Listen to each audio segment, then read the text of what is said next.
오늘 우리는 다 함께 행복 모임을 시작합니다. 작년 하반기 때도 다 함께 행복 모임을 시행했었는데 이 시간 행복 모임을 잠시 먼저 소개하겠습니다.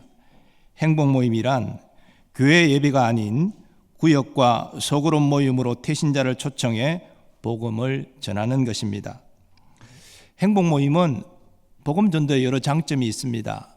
먼저 친밀한 분위기 속에서 복음을 들을 수 있게 합니다. 구역과 소그룹 모임은 10명 내외로 모이기 때문에 얼마든지 친밀한 분위기를 만들 수 있습니다. 또 행복 모임은 복음 전도에 서로 협력하기 때문에 더욱 쉽게 접근할 수 있습니다. 그 구체적인 협력 사항을 소개를 드리면 모일 때마다 서로 태신자를 위해서 기도합니다. 다른 구역원이 나의 태신자를 위해서 기도해 주는 것이지요. 또 이 태신자와 관계 맺기를 나누면서 어떻게 태신자에게 접근하고 섬길 것인지 배우게 됩니다. 그리고 실질적으로 태신자를 섬기는 일에 도움을 받을 수도 있습니다. 그리고 초청하여 복음을 전함에 있어서 어떤 분은 모일 장소를 제공하고 어떤 분은 필요한 간식을 준비합니다. 또 분위기를 재미있게 또 부드럽게 하기 위하여 어떤 분은 게임을 준비해서 진행하고 또 어떤 분은 찬양을 인도합니다. 그리고 어떤 분은 준비된 간증을 말하고 또 어떤 분은 준비된 복음을 전하게 됩니다. 이렇게 행복 모임은 서로 협력해서 영혼을 구원하는 일에 최선을 다하기 때문에 상대적으로 이 전도에 동참하기가 훨씬 용이합니다. 또한 행복 모임은 이 태신자가 예수를 믿게 될 때 그 구역이나 소그룹에 참여하기 때문에 교회에 100% 정착하게 됩니다. 작년 하반기 때 다 함께 행복 모임에 적극적으로 참여한 구역이나 소그룹이 26개였고 또 실제로 태신자를 초청하여 복음을 전한 구역 소그룹은 10개였는데 이번 다 함께 행복 모임에는 더 많은 구역과 소그룹이 참여하고 또 구원의 열매를 거두기를 소망합니다. 그리고 상반기 다 함께 행복 모임을 마무리하는 8주차 주일에는 온 가족 참여 예배를 드립니다. 여러분 지금 구원을 위해서 계속 기도하고 또 교회로 초청하기를 원하는 가족들 있는 분이 계실 거예요. 대상이 남편일 수도 있고 아내일 수도 있고 또 옛날에는 학생 때 교회 학교를 다녔는데 지금 결혼하면서 신앙생활을 멈추고 있는 자녀들 분명히 있을 것입니다. 여러분 기도하면서 초청하여 함께 예배 드리는 것을 꿈꾸시기 바라고 이를 위해서 초청할 남편에게 잘 하시기 바랍니다. 또 아내에게도 잘 하시기 바랍니다. 잘 안 하고 막 잔소리하고 막 이러는데 교회 오고 싶겠습니까? 우리 평소에도 남편에게 아내에게 잘해야 되지만 더욱 잘 하시기를 바라고요. 또 자녀들에게도 미리 함께 예배 드릴 주일을 미리 이야기하세요. 이 시간은 너희가 시간 비워두고 같이 함께 예배 드리는 것이 내 소원이다. 부모님이 소원이라는데 자녀들이 순종하겠지요. 물론 그렇게 해서 자녀들과 함께 예배 드린다고 해서 신앙이 회복된다는 보장이 있습니까? 물론 없지요. 하지만 예배 드리지 않는 것보다는 예배 드리는 것이 낫지 않겠습니까? 그리고 예배 드릴 때 하나님이 어떤 은혜의 역사를 베푸실지 누가 알겠습니까? 그래서 우리는 기도하고 함께 자녀들과 온 가족이 예배 드리는 것이지요. 이번 다 함께 행복 모임과 온 가족 참여 예배에 많은 분이 초청되어지고 영혼이 회복되어지고 구원받는 열매를 거두기를 간절히 소망합니다. 오늘 본문은 부활하신 예수님이 이제 하늘 아버지께로 승천하시기 직전에 제자들과 대화를 나누신 내용입니다. 예수님이 이 땅에서 구속사역을 마치시고 이제 아버지께로 돌아가시기 직전에 제자들과 대화한 내용이기 때문에 매우 중요하지요. 특별히 다 함께 행복 모임을 시작하는 우리에게 주시는 예수님의 분명한 메시지가 있습니다. 먼저 예수님은 하나님의 비전에 초점을 맞추라 말씀하십니다. 예수님이 이 땅에 오신 목적에서도 확인되듯이 하나님의 비전은 죄인을 구원하여 하나님 나라를 이루는 것입니다. 하나님이 이루고자 하는 하나님의 나라가 무엇입니까? 그 나라는 하나님이 통치하시는 나라요, 그 나라의 백성은 구원받은 하나님의 자녀들입니다. 그러므로 하나님의 나라는 예수님의 초림으로 이 땅에서 시작되었고 지금 확장되어 가고 있으며 예수님의 재림으로 완성될 것입니다. 예수님은 공생의 3년 동안 여러 사역들을 하셨지만 그 중에 제자들을 양육하는 사역을 하셨습니다. 승천 이후에 예수님이 이 땅에 안 계신 때에 제자들이 예수님의 하나님 나라 비전을 이어서 감당하기를 기대하신 것입니다. 그런데 예수님이 성천 직전에 있는 이 시점에 예수님의 제자들의 관심은 하나님 나라가 아니라 이스라엘 나라의 회복에 있었습니다. 그래서 예수님께 이렇게 질문했지요. 주께서 이스라엘 나라를 회복하심이 이때니까? 예수님이 부활하셨으니 이제는 이 나라를 회복하시고 왕이 되시겠지요? 이런 질문입니다. 물론 나라를 잃은 유대인으로서 예수님의 제자들이 나라의 회복을 원하는 거 당연하겠지요. 그러나 저들이 이스라엘 나라의 회복을 질문한 데에는 더 중요한 이유가 있었는데 그것은 예수님이 왕이 되시면 예수님 따라 고생한 제자된 우리는 좌의정 우의정되어 떵떵거리며 살지 않겠는가, 그것을 기대했던 것입니다. 예수님 공생의 3년 동안 제자들에게 하나님 나라 가르치시고 그 모든 사역을 통해서 하나님 나라는 이런 것이다 보여주셨는데도 제자들은 세상 나라에서 부귀영화를 누리는데 모든 관심이 가 있었다는 것이죠. 그러나 예수님의 죽음과 부활로 시작된 하나님의 나라는 예수님이 성천 이후에 제자들이 계승하여 감당해야 됩니다. 하나님이 이 땅의 교회들이 하나님의 나라 확장에 헌신하기를 원하십니다. 이것이 하나님의 비전입니다. 사도행전 2장에는 오순절 성령 강림으로 예루살렘 교회가 시작된 사실이 증거됩니다.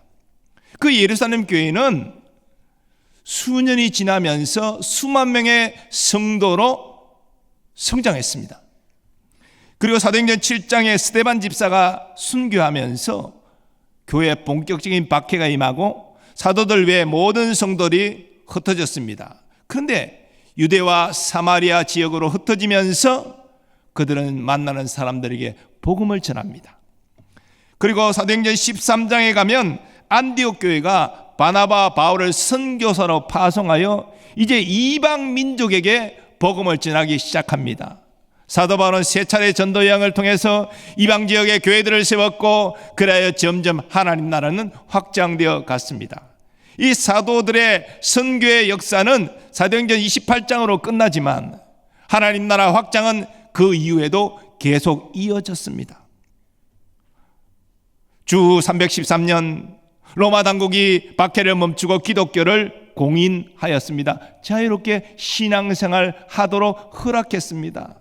이제 본격적으로 유럽 대륙에 복음이 전파되어지고 그리고 유럽 지경을 넘어서 아메리카까지 복음이 전해지고 그리고 결국은 대한민국까지 복음이 전해져서 오늘 우리가 예수 믿고 이 자리에서 하나님께 예배하고 있는 것입니다. 그러나 우리가 예배하는 이 순간에도 하나님의 나라는 계속 확장되어 가고 있습니다. 중국에서도 하나님의 교회들이 확장되어 가고 있고 아프리카 지역, 남미 지역은 교회들이 부흥하고 있습니다. 그리고 이슬람 나라에도 하나님 나라가 전파되기 시작했습니다. 하나님 나라는 예수님이 재림할 때까지 계속 확장되어 갈 것입니다. 그러므로 이제 우리는 우리의 남은 날을 세상 나라가 아닌 하나님 나라, 하나님의 비전에 초점을 맞추어야 합니다.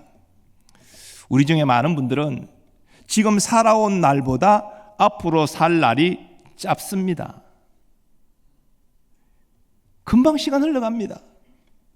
그런데 우리 지난 삶을 돌아보면 하나님의 은혜가 이렇게 큰데 나는 하나님이 가장 원하시는 영혼 구원을 위하여 얼마나 헌신했는가, 하나님 나라를 위하여 얼마나 헌신했는가 돌아볼 때 참으로 주님께 죄송하고 부끄러운 분들도 계실 것입니다.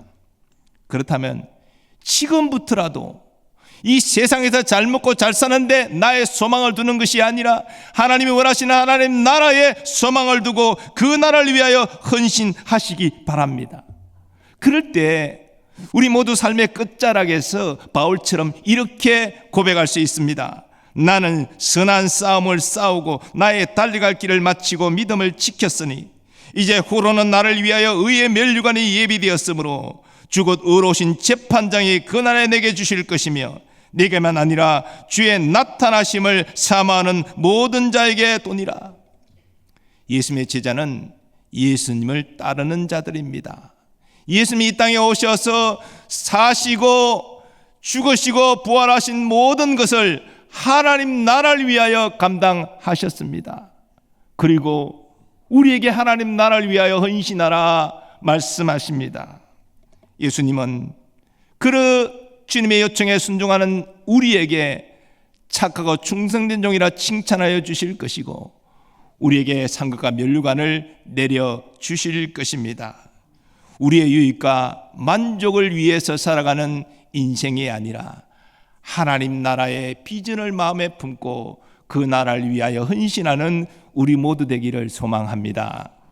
두 번째로 예수님은 복음의 증인이 되라 말씀하십니다. 하나님 나라 비전이 이루어지려면 누군가 복음을 전해야 됩니다. 그래서 예수님은 성천하시기 직전에 제자들에게 복음 전파를 위한 증인이 되라 분명히 명하셨습니다. 오직 성령이 너희에게 임하시면 너희가 권능을 받고 예루살렘과 온 유대와 사마리아와 땅끝까지 이르러 내 증인이 되리라. 복음이 무엇입니까? 무엇이 복된 소식입니까? 어떤 죄인이라도 예수 믿으면 구원받는다. 이것이 복된 소식 아닙니까? 예수님은 복음을 이미 경험한 제자들이 복음을 듣지 못하는 사람들에게 예수 믿으면 구원받습니다. 이 복음을 전하기를 원하셨습니다. 그런데 예수님은 오늘 본문 말씀을 통해 제자들에게 가까운 데서부터 먼 데까지 순서적으로 복음을 전해라 그렇게 말씀하셨습니다. 이런 의미에서 예루살렘은 먼저 우리가 복음에 대해 전해야 될 곳인데 우리가 사는 곳이 예루살렘입니다. 즉 우리의 가족, 우리의 친지들, 가까이 만나는 사람들, 그들을 우리 구역과 소그룹으로 초청해서 복음을 전해야 하는 것입니다. 다음으로 우리는 유대 지역의 복음을 전해야 됩니다. 유대 지역은 동족을 의미합니다. 우리나라 백성들이죠.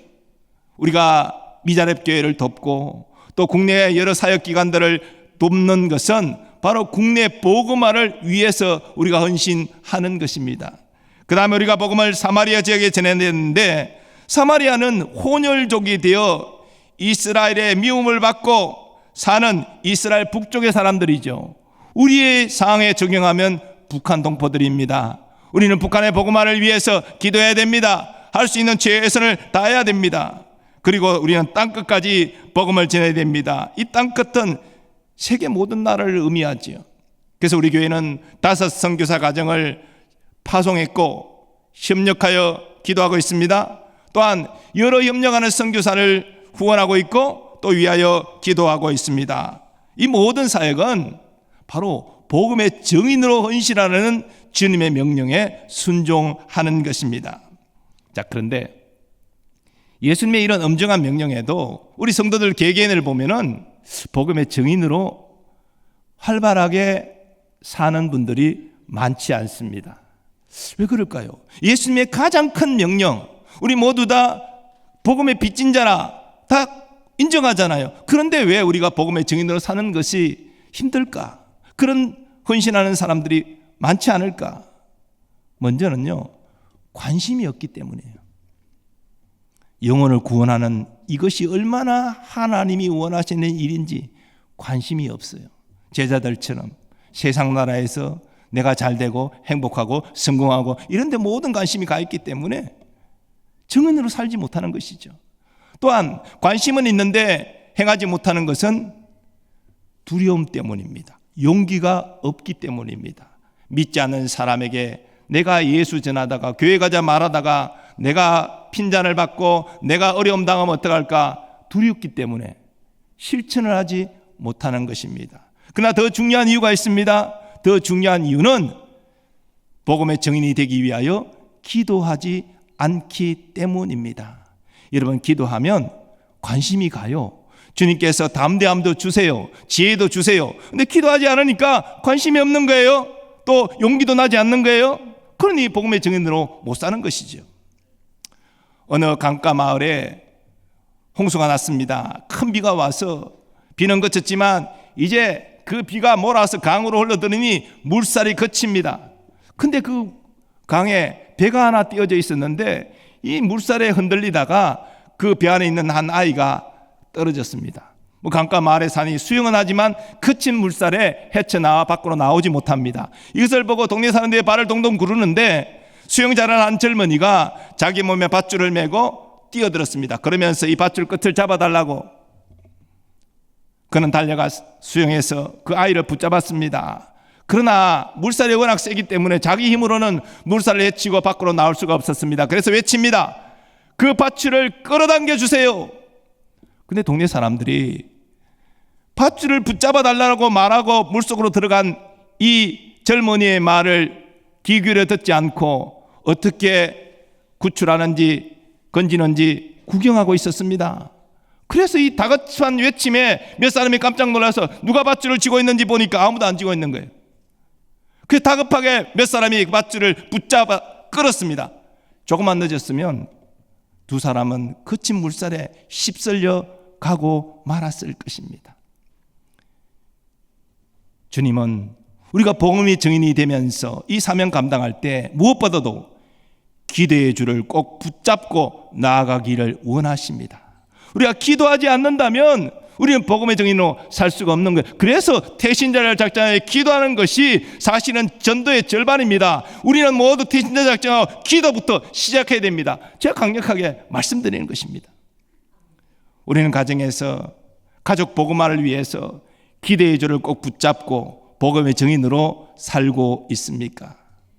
우리야 삶 가운데 만나는 지인들을 구원하기 위하여 포기하지 않고 기도하면서 내가 만난 예수님을 전하고 있습니까? 우리 시간은 우리 생각보다 그리 많이 남은 것이 아닙니다. 성경에 보면 하나님은 천년이 하루와 같다라고 표현하고 있지요. 근데 이 계산법에 우리의 인생 80을 대입해 보면 우리 인생은 2시간밖에 안 됩니다. 이 자리에 예배 드리는 분 중에 이미 1시간은 지나간 분들이 많으세요?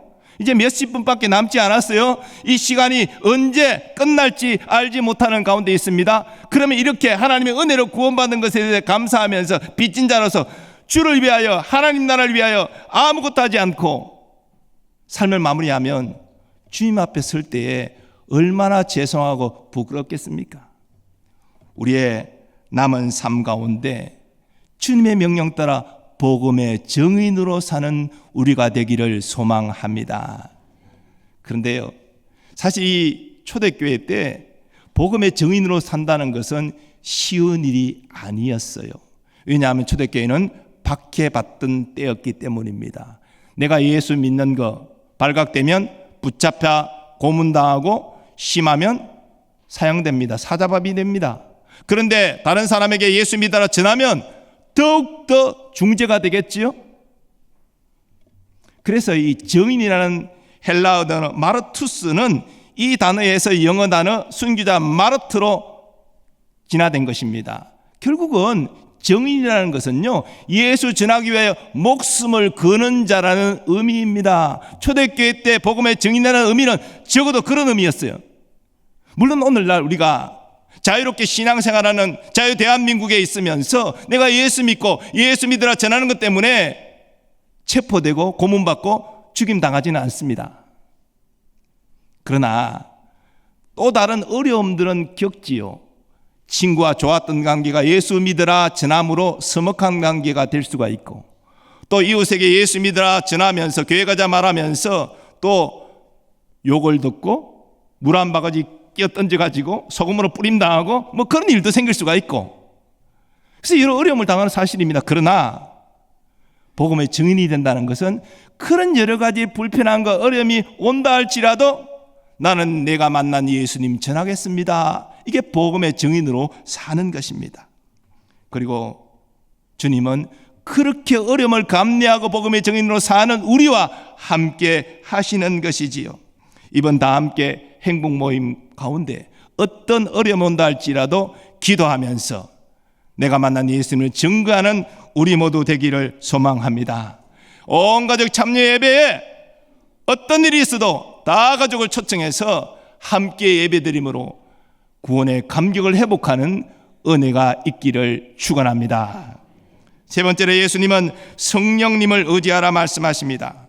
예수님께서는 제자들에게 복음의 증인이 될 것을 말씀하시면서 이를 위하여 성령의 권능을 받아야 된다 말씀하십니다. 오직 성령이 너에게 임하시면 너희가 권능을 받고 내 증인이 되리라. 성령의 권능과 증인이 되는 것은 연결되어 있다는 것입니다. 오늘 본문 앞 4절에서 예수님은 제자들에게 말씀하십니다. 예루살렘을 떠나지 말고 내게서 들은 바 아버지께서 약속하신 것을 기다리라. 이 아버지 하늘 아버지죠. 하나님 아버지께서 무엇을 약속하셨습니까?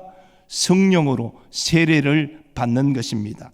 요한은 물로 세례를 베풀었으나 너희는 몇 날이 못되어 성령으로 세례를 받으리라. 성령으로 세례를 받는다는 것은 특별한 경험입니다. 오순절 교단에서는 이 성령으로 세례받는 것을 방언과 연결해서 말하기도 하지만 일반적으로 성령으로 세례받는 이 성령 세례는 성령이 충만히 임하는 것으로 성령의 기름 부으심과 동의어로 이해합니다. 중요한 것은 우리가 복음을 전하기 위해서는 하나님의 은혜가 있어야 되고 성령의 도우심을 받아야 한다는 것입니다. 우리 힘으로는 담대히 말씀 못 전합니다. 우리가 말씀을 잘 전해도 말씀을 듣는 사람의 마음을 열고 예수를 영접하는 것 우리의 힘으로 안 됩니다. 성령님이 역사하셔야 됩니다. 그래서 우리는 복음 전도를 위하여 성령의 도우심을 받아야 하는 것입니다.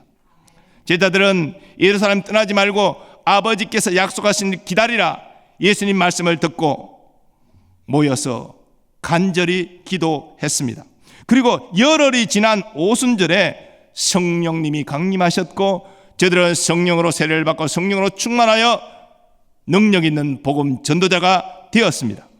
예루살렘 교회는 수년 만에 수만 명의 교세로 성장할 수 있었습니다. 그런데 여러분, 예루살렘 교회가 성장하기 좋은 환경 가운데 있었던 것은 전혀 아닙니다. 예루살렘 교회가 위치한 예루살렘, 그곳에 사는 유대인들이 어떤 사람입니까? 철저한 유대 교도들입니다. 그들은 유대교의 교리에 맞지 않고 오히려 서기관 바리새인 책망하는 예수님을 미워했고 죽이는 일에 앞장섰습니다. 그랬기에 그 예수를 믿는 그리스도인들을 그들은 미워했고 심지어 가족에서 쫓아냈으며 박해했습니다. 교회 지도자들이 붙잡혀 매를 맞았고 어떤 이들은 순교하기도 했습니다. 전혀 교회가 부흥할 만한 환경이 아니었습니다. 그런데도 교회는 부흥했습니다. 성령의 역사가 강력하게 있었기 때문이죠. 오늘날 교회의 희망도 여기에 있지 않습니까? 오늘 많은 사람들이 말합니다. 우리나라가 선진국으로 진입하면서 사람들이 종교에 대한 관심이 없어지고 그래서 전도가 안 되는 것이다. 교회가 성장하기 어려운 것이다. 그건 자연스러운 것이다. 선진국 교회도 다 그런 과정을 거쳤다. 그리고 예수 믿을 만한 사람 다 믿었기 때문에 지금 전도에도 아무 소용없다. 그리고 우리 교회 환경을 봐라. 전도하기 좋은 환경이 아니지 않느냐. 주차만 하더라도 지금도 주차가 복잡한데 새 가족이 많이 와서 더 차를 끌고 온다면 주차 전쟁이 일어난다. 그냥 지금이 좋사오니 그냥 뭐 그렇게 전도하려고 애를 쓰느냐. 우리 교회는 뭐 그런 분들이 없겠지만 그렇게 말하는 분들도 있다는 거예요. 그러나 여러분, 예루살렘 교회에 비교하면 오늘날 한국 교회, 우리 교회 전도하기 100배나 좋은 환경입니다. 문제는 무엇입니까? 성령의 도우심을 의지하고 성령의 역사하심으로 복음을 전하느냐, 바로 그것입니다. 예루살렘 교회 부흥의 비결은 다른 것이 아니었습니다. 기도하고 성령 받아 담대히 예수 증거한 것입니다. 빌기를 다음에 모인 것이 진동하더니 무리가 다 성령이 충만하여 담대히 하나님의 말씀을 전하니라. 복음 전하기 어려운 환경 가운데 있다 할지라도 기도하여 성령 받고 그 능력으로 복음 증거하면 부흥한다는 것입니다. 오늘날도 마찬가지라는 것입니다. 우리는 모두 복음의 증인으로 살라는 주님의 부름을 받았습니다. 나 정말 제대로 복음의 증인으로 살려면 우리 힘으로 안 됩니다. 성령의 도우심을 받아야 됩니다. 그래서 기도해야 되는 것이죠. 문제는 성령의 도우심을 받는 것이 우리가 원하는 때에 임하는 것이 아니라는 것입니다. 하나님의 때를 기다려야 한다는 것입니다. 예수님의 제자들이 예수님 말씀대로 예루살렘 떠나지 않고 함께 모여 기도할 때 곧바로 성령의 기름 부으심이 임한 것이 아닙니다. 그들은 10일 동안 기도하며 기다렸습니다. 그래서 오순절에 성령이 임한 것이죠. 기다린다는 것은 힘든 일입니다.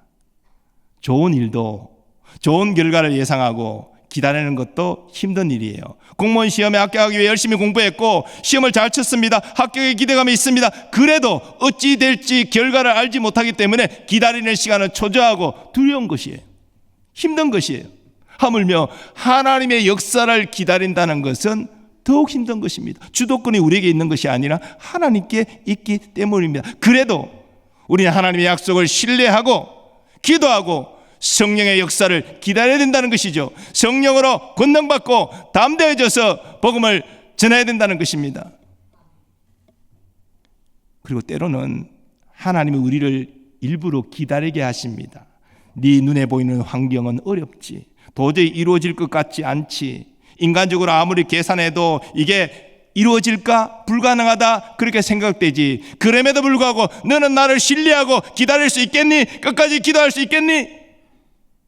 주님께서 우리에게 이런 말씀하십니다. 환경은 어려울지라도 나는 주님만을 바라보고 끝까지 인내하며 기도하겠습니다. 주님의 역사를 기다리겠습니다. 이런 마음의 자세를 가질 때 믿음이 성장되는 거예요. 그 기다림 속에서 오히려 더 은혜를 받고 기다림 속에서 나의 믿음이 성숙되어 가는 것입니다. 교회가 목회자가 원한다고, 장로님들이 원한다고 금방 부흥되면은 그걸 누가 사모하고 열심을 내겠어요? 다 하나님의 때가 있는 것이죠. 그래서 우리는 기도하고 성령이 강력하게 역사하기를 소망하며 기다려야 된다는 것입니다. 그래서 성령의 능력을 힘입어 복음을 전할 때 예루살렘 교회처럼 우리 교회도 부흥하게 될 것입니다. 이번 다 함께 행복 모임과 온 가족 참여 예배에 우리 모두 믿음으로 기도하고 성령 충만하여 성령의 건동으로 주의 복음 증거하기를 간절히 소망합니다. 예수님은 오늘 본문을 통해서 다 함께 행복 모임과 온 가족 참여 예배를 위하여 결단하며 나아가는 우리에게 분명히 말씀하십니다. 하나님의 나라의 비전에 초점을 맞추고 복음의 증인으로 헌신하되 성령님의 도우심을 의지하라. 우리가 은혜와 사랑의 빚진 자, 복음의 빚진 자라는 사실을 인정한다면 이 예수님의 말씀에 순종하시기 바랍니다. 여러분, 우리 신앙생활의 기쁨은 순종하는 데서 경험되는 것입니다. 다 함께 행복 모임에 태신자를 정하고 기도하고 섬기고 초청하여 복음 전할 일에 순종하면 그 모든 과정 가운데 주님이 함께 하심으로 우리에게 기쁨을 누리게 하실 것입니다.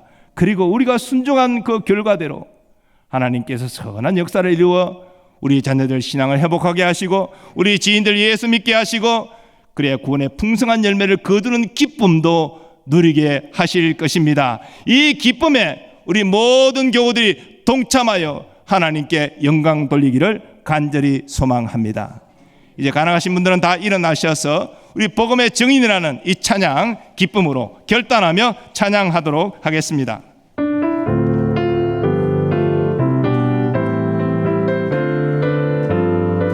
우리는 모두 다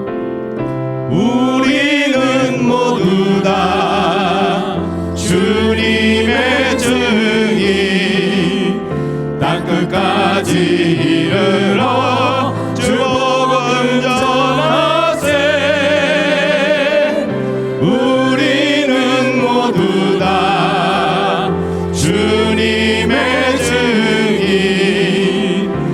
땅끝까지 이르러 주 복음 전하세.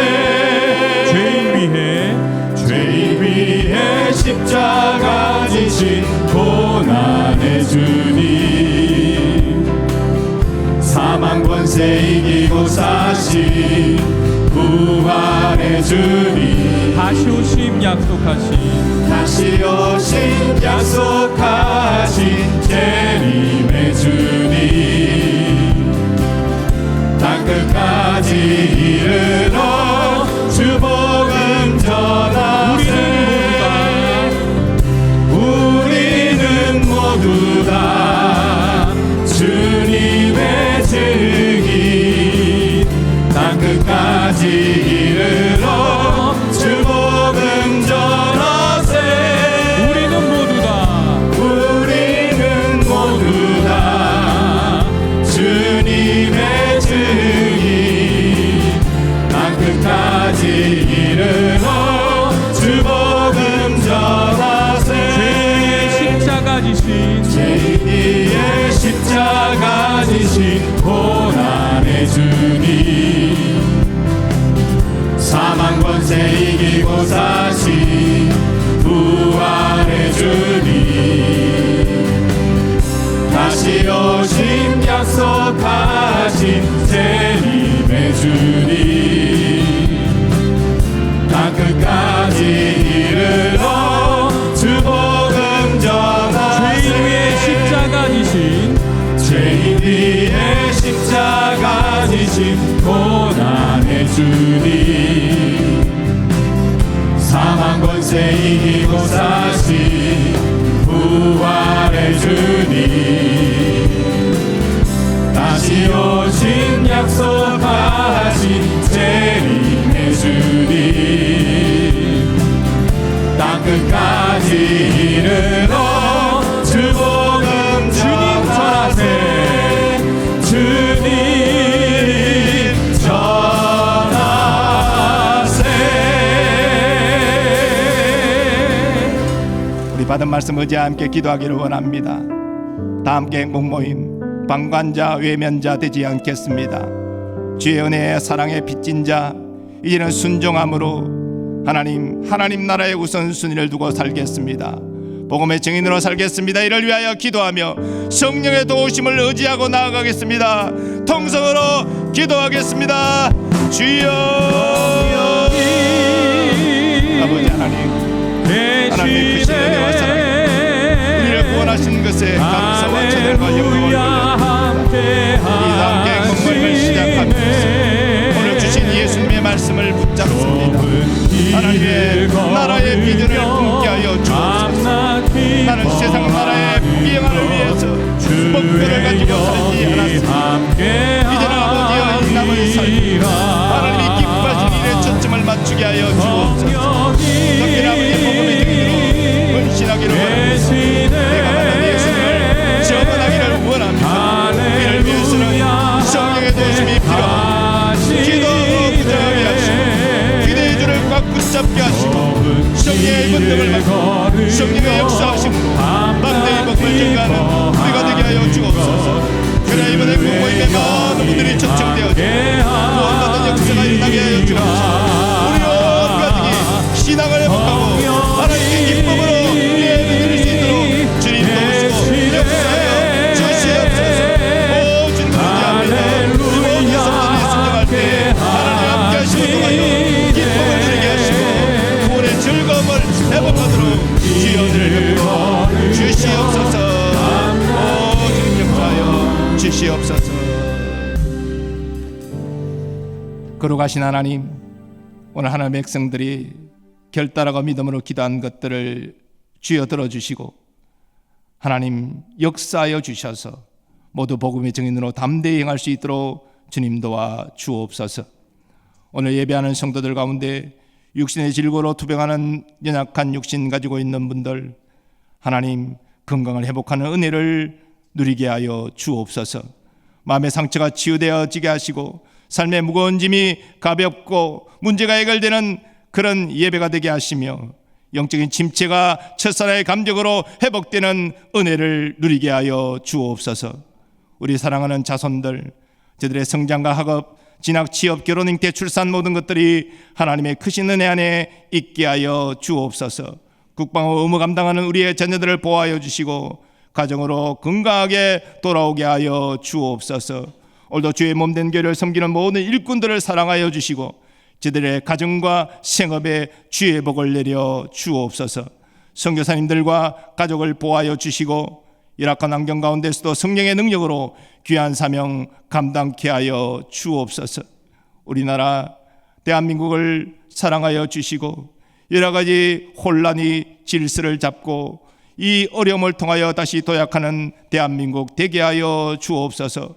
무엇보다도 하나님의 뜻을 이룰 수 있는 하나님의 귀한 일꾼이 지도자로 세워지게 하시고 또한 국민을 위하여 헌신하는 지도자가 세워지게 하여 주옵소서.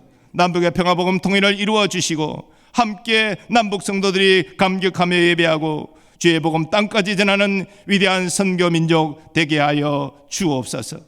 이제는 우리 주 예수 그리스도의 은혜와 하나님 아버지의 무한하신 사랑하심과 성령님의 역사하심과 교통하심이 다 함께 행복을 시작하면서 하나님 나라에 우리의 삶의 초점을 맞추고 복음의 정인으로 헌신하되 이를 위하여 기도하여 성령의 능력을 얻기를 소망하는 모든 주의 백성들의 삶의 범사 위에 이제로부터 영원까지 함께 하시기를 축원하옵나이다. 아멘.